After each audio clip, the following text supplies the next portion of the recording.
Muito bom dia para você que está aqui ligadinho na TV Mar. Seja muito bem-vindo. Estamos começando agora mais um programa Bem Assim. Obrigada, tá, pela sua companhia, pela sua presença. E é claro que a gente já está naquele clima de sextou, que eu sei que vocês gostam muito, né? Hoje aqui no estúdio, tá, nós vamos falar sobre transtorno do estresse pós-traumático. É uma coisa que acontece com muitas pessoas e é importante que a gente sempre esteja atento e tenha informações sobre esse tema, tá? Também tem receita, pois é, o nosso momento culinária de hoje é para trazer aqui para vocês uma salada de bacalhau. Já já você vai aprender. Tem música, quem canta pra gente é Bruno Ita e também tem agenda cultural com os principais, tá? Acontecimentos aí nesse final de semana aqui em Maceió. Muita coisa boa, como sempre, eu conto com você. Não sai daí porque o Bem Assim está começando agora.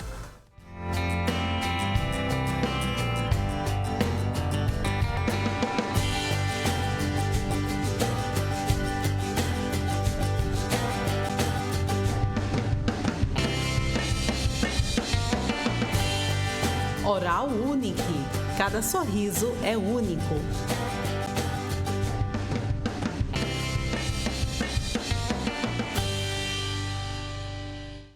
Muito bom dia mais uma vez para você que está aqui ligadinho na TV Mar, você que nos acompanha aí, né, pelo canal 525 da NET Claro, pelo portal gazetaweb.com ou ainda pelo nosso aplicativo da TV Mar. Sejam todos muito bem-vindos. Obrigada, tá, pela sua companhia. Lembrando ainda que nós também estamos lá no Instagram, no YouTube, no Facebook e no Twitter. Tá tudo aqui, ó, na sua tela. Corre lá para também acompanhar a gente nessas plataformas. Vamos começar o programa de hoje porque é o seguinte, pessoal, vou até mudar aqui de câmera. Olha, vamos falar agora sobre um assunto muito importante, tá? O transtorno do estresse pós-traumático é um distúrbio de ansiedade que se manifesta em decorrência do portador ter sofrido experiências ou atos violentos ou até mesmo de situações traumáticas. Quem vai conversar muito melhor com a gente sobre esse assunto por Skype é a neuropsicóloga Bruna Azevedo. Bruna, bom dia, seja muito bem-vinda aqui ao Bem Assim. Obrigada, tá, pela sua participação. Bom dia, Mara. Desde já, obrigada, né, pelo convite. Uma alegria estar aqui com você. Sobre esse tema que está sendo tão presente nos nossos dias, principalmente pós-pandemia. Isso mesmo. Vamos começar explicando, por favor, melhor para todo mundo que está assistindo e para mim também, o que é o transtorno do estresse pós-traumático?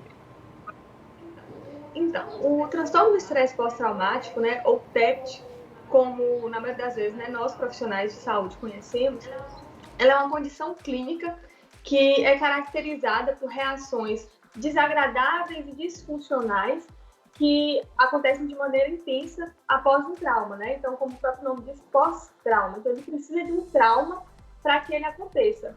E isso, a pessoa ela tem que perceber que a vida dela está sendo ameaçada. Não necessariamente a pessoa precisa sofrer esse trauma de maneira direta, mas ela pode presenciar, né? Ela pode ouvir noticiários, por exemplo, de maneira mais intensa, de maneira mais grave, e nisso ela também se sente mais fragilizada e pode desenvolver o TEPT.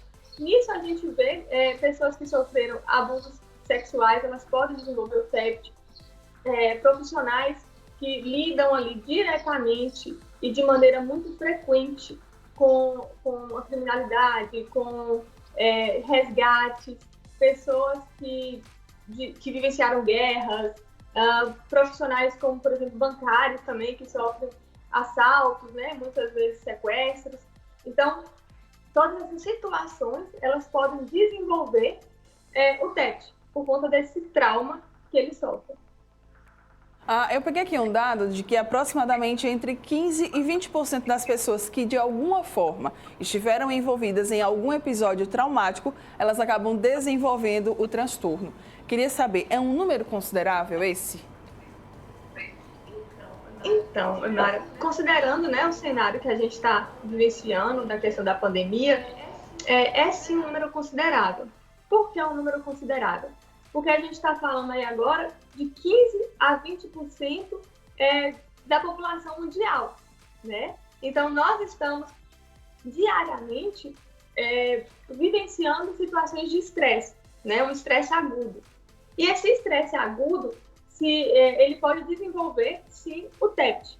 Então, já tem algumas pesquisas que mostram que pessoas que em situações de emergência, como profissionais da linha de frente, né? Como a gente está vendo na questão da pandemia, pessoas que tiveram um quadro grave da doença, pessoas que perderam algum ente querido, que foi de maneira tão rápida, né? Não conseguiram nem elaborar o próprio luto, pessoas que perderam o emprego, pessoas que não tiveram as suas necessidades básicas supridas, pessoas que hoje ainda sofrem com questões financeiras. Então, tudo isso pode piorar, né, o nosso cenário e até aumentar esses dados de prevalência. Eu não sei se seria essa muito bem, sabe, a palavra que a gente poderia utilizar, mas assim, algumas pessoas elas acabam ficando presas, né, nessas situações traumáticas, elas acabam revivendo esse trauma por diversas vezes e não conseguem sair, perder esse medo pelo qual, né, elas acabaram vivenciando. Queria saber, isso é normal, isso é comum de acontecer? Então, é muito esperado, né? Tanto é que tem alguns dos critérios para que a gente considere como TEPT essa lembrança intrusiva, né? A gente sabe, a gente lembra tanto de situações agradáveis quanto de situações agradáveis. Tudo que a gente vivencia de maneira muito intensa traz lembranças na nossa vida, né? Lembranças boas ou não. E aí, quando a memória ela é negativa, então ela vem com um peso muito maior. Então, cheiro nos lembra coisas, pessoas nos traz lembranças, lugares nos traz lembranças. Então, quando a pessoa internaliza a situação que ela vivenciou, né, e ela acaba enfrentando essa situação, ela processa bem aquela situação, então ela passa rápido por aquela situação desagradável. Mas as pessoas, quando elas já desenvolveram o TEPT, elas ficam paralisadas. Então, elas ficam paralisadas como se fosse uma paralisia emocional ali. E aí, isso fica ruminando na sua cabeça, essas lembranças. Até como o TEPT, que é um quadro também e também adaptativo, ela faz com que o nível de cortisol baixe. Então, o cortisol é o hormônio que nos faz enfrentar essas situações de estresse. Então, quando o nível de cortisol já está baixo, eu não tenho condições suficientes para enfrentar sozinho. Então, como estratégia de compensação que a gente muitas vezes faz, é evitar uma situação como se eu evitar, ela não vai acontecer na minha vida mais, eu não vou sofrer mais. Só que isso é uma falsa ideia. Então, se eu não tenho forças para me enfrentar sozinho, eu começo a aumentar a frequência e a intensidade desses sintomas. Porque a gente tem que lembrar, né, que o TEPT, né, essa situação desagradável, ela nos gera medo e ansiedade. Então, quando a gente sente medo que é uma emoção que todos nós temos na nossa vida em algum momento, porque ela é protetiva, mas ela é protetiva em questões de equilíbrio, né, de maneira média. Quando a gente sente medo demais, a gente só tem duas opções. Ou a gente foge, ou a gente enfrenta. Só que quando a gente foge daquela situação, a curto prazo, ela nos gera uma sensação de bem-estar. Mas a longo prazo, esse medo intensifica. Então, por isso que muitas pessoas ficam paralisadas nessas situações de trauma. Porque elas têm uma falsa ideia que, evitando, elas vão se livrar daquela situação. E aí, uma outra dúvida também que eu tinha anotado aqui é que eu vi uma informação falando que a maioria, né, das pessoas que têm o estresse, que tem o transtorno, elas só procura ajuda 2 anos depois das primeiras crises. Eu queria saber, isso é verdade pela sua vivência no consultório? Enfim, a literatura também diz isso? A literatura mostra, né, que mais ou menos 50%, né, das pessoas que procuram ajuda logo, na maioria das vezes conseguem tratar em termos de 3 meses, aproximadamente, o transtorno, né? Lembrando que quando a gente fala de transtorno, a gente não fala de cura, porque não é doença, mas a gente fala de remissão de sintomas. Então, para promover a qualidade de vida do paciente. Então, por que a maioria das pessoas elas têm uma resistência de procurar o tratamento? Porque elas fogem, né? Porque quando elas têm algumas crenças disfuncionais, né? Porque na terapia cognitiva comportamental a gente traz muito que o problema não é a situação em si que a gente vivencia, mas a forma como a gente pensa, né? Que vão influenciar os nossos comportamentos e as nossas emoções.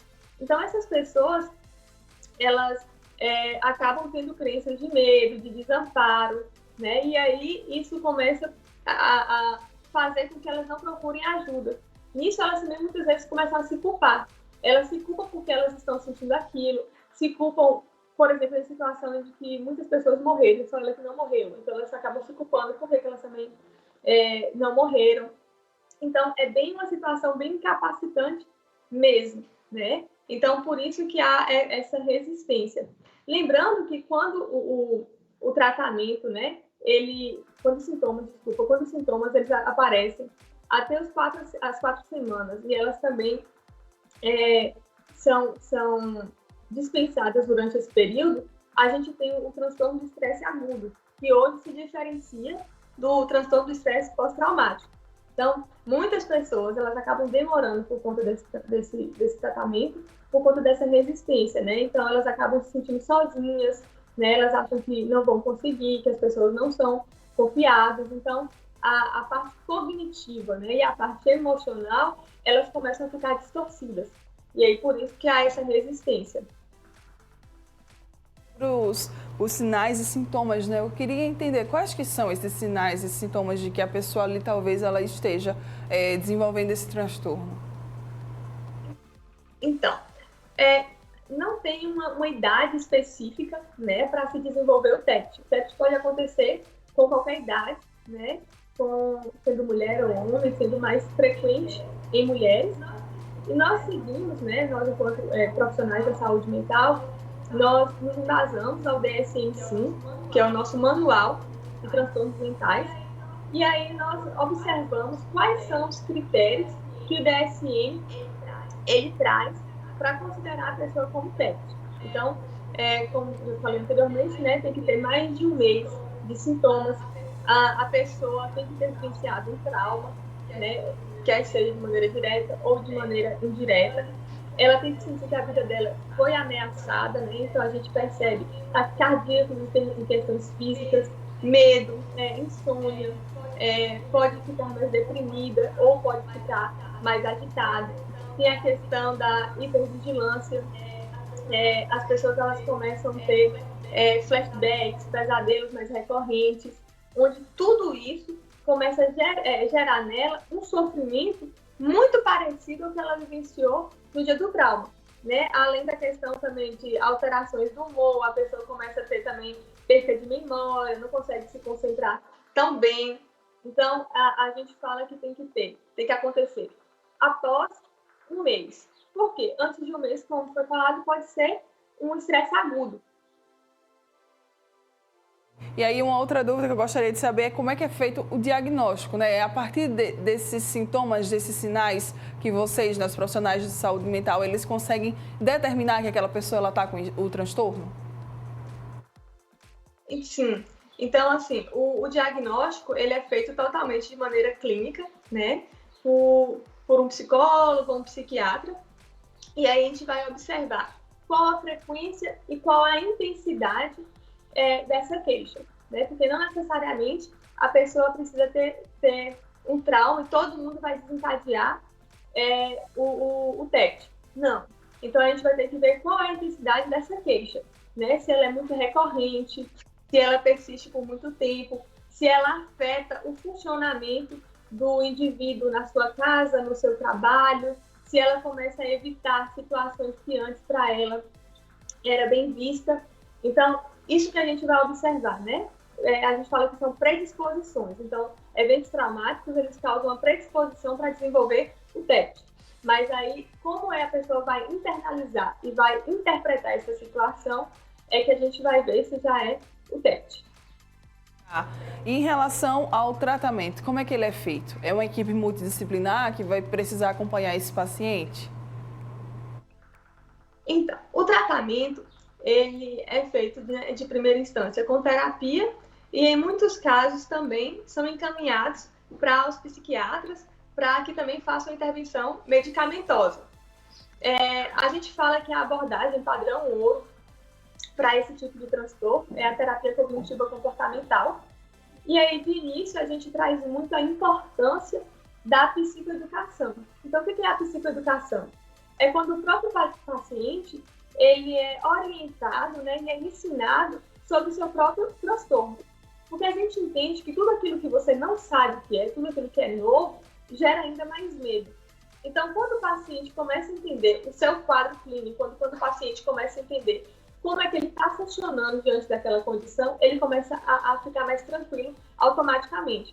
A gente traz muito também algumas técnicas de relaxamento, né, técnicas de respiração, né, a questão da atenção plena, onde o paciente começa a não recorrer a lembranças do passado ou do futuro, mas ele se volta ao pensamento do presente. A gente fala também de algumas técnicas de exposição, né, onde o paciente, de maneira responsável, de maneira gradativa, ele é apresentado a esses eventos que lhe causou trauma, para que também ocorra a dessensibilização, né? Lembrando que pode ser que não aconteça a remissão total dos sintomas, mas mesmo que haja uma remissão parcial, já é muito significativo para ele. Sempre a gente objetiva a funcionalidade do paciente e também a busca da sua qualidade de vida. E Bruna, assim, para a gente fechar, quais que seriam as recomendações quando a gente fala desse transtorno?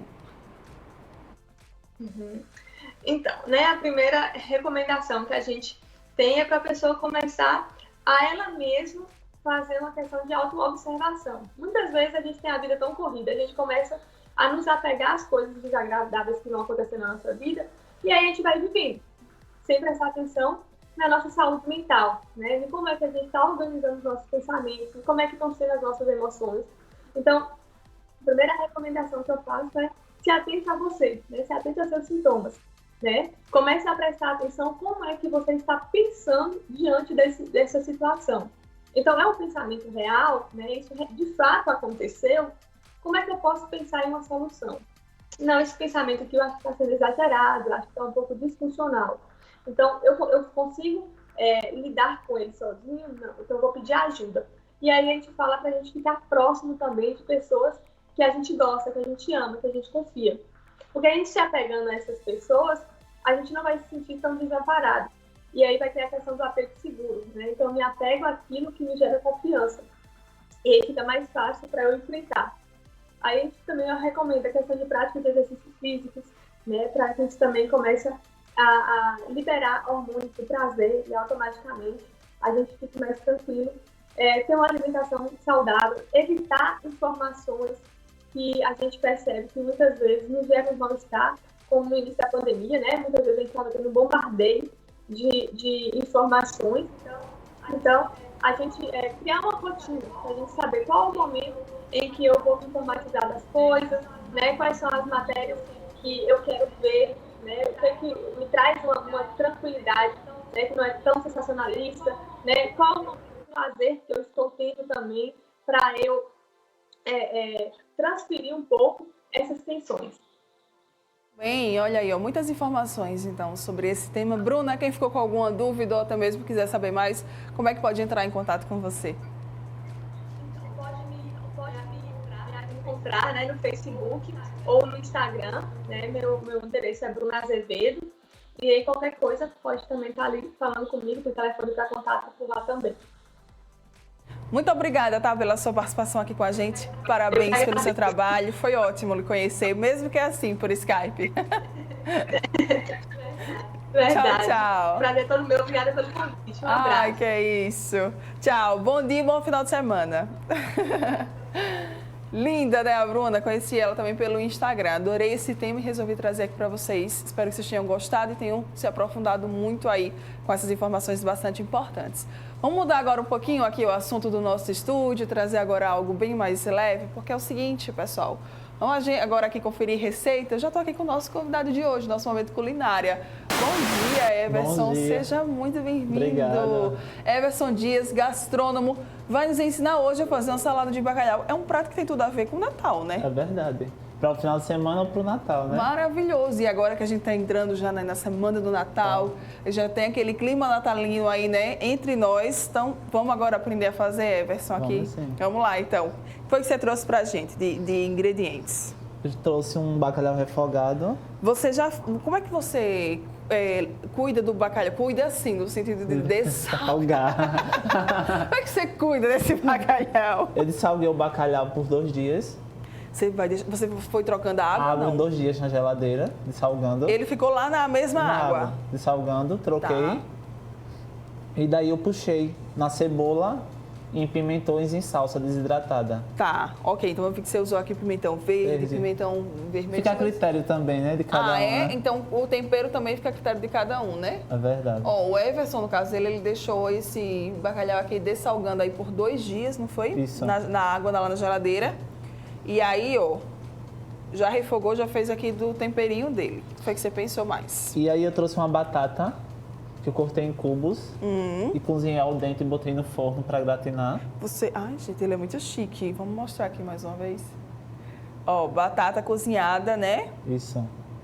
E gratinada no forno ainda. Com azeite e alecrim. Maravilhoso. O que mais? E aqui eu trouxe um mix de ovo de codorna, azeitonas e champignon.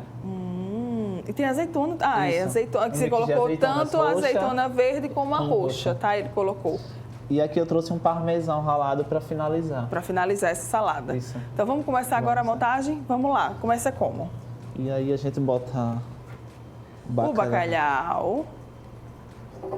Ele é fácil de ser assim desfiado, como você fez? Raramente se encontra assim ou em peças. Mas aí a gente pode desfiar ele.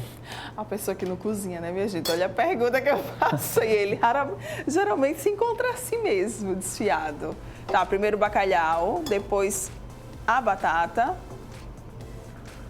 É uma salada que se serve fria ou quente, Fria. Everson? Fria. Serve mais para uma entrada, antes do jantar, do almoço.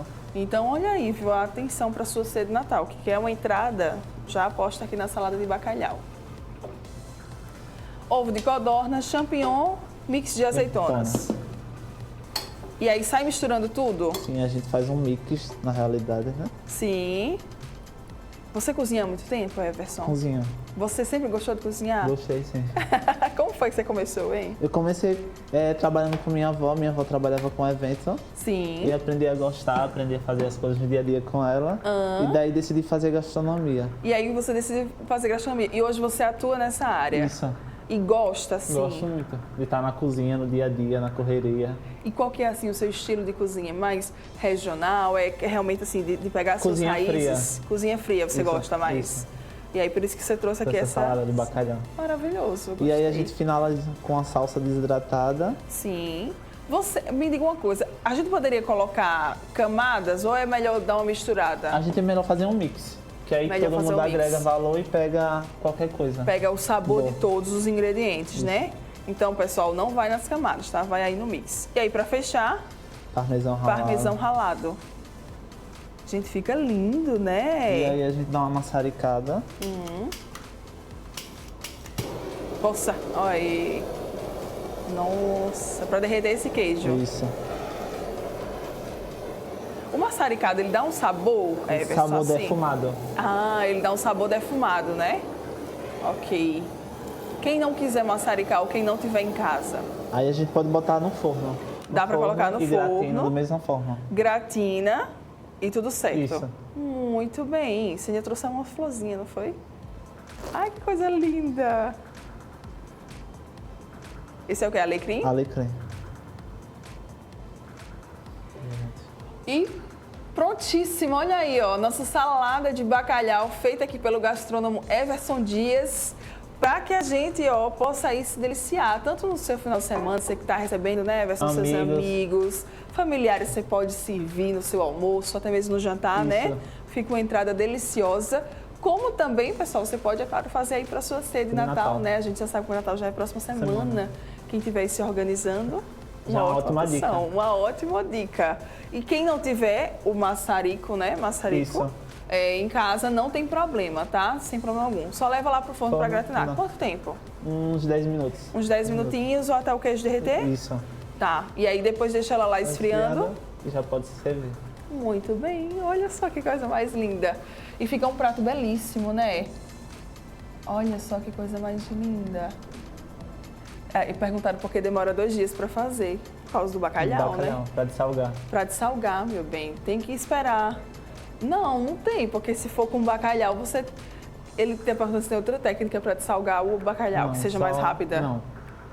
Só maturando na Açúcar. água. Só na água, na geladeira. Isso aí tudo é mito, esqueça. Esqueça esse negócio de colocar água com açúcar, água com farinha, nada disso ajuda. É só realmente deixar o bacalhau lá no molho. No molho na geladeira. No molho geladeira. Se você quiser aí, né, comer o bacalhau salgado do jeito que ele vem, boa Fica a sorte com a critério. pressão alta. Ele foi ótimo. Fica a critério, né? Boa sorte aí com a pressão alta e com a hipertensão. Deus te abençoe que você não precise bater no hospital. Boa sorte, desde já.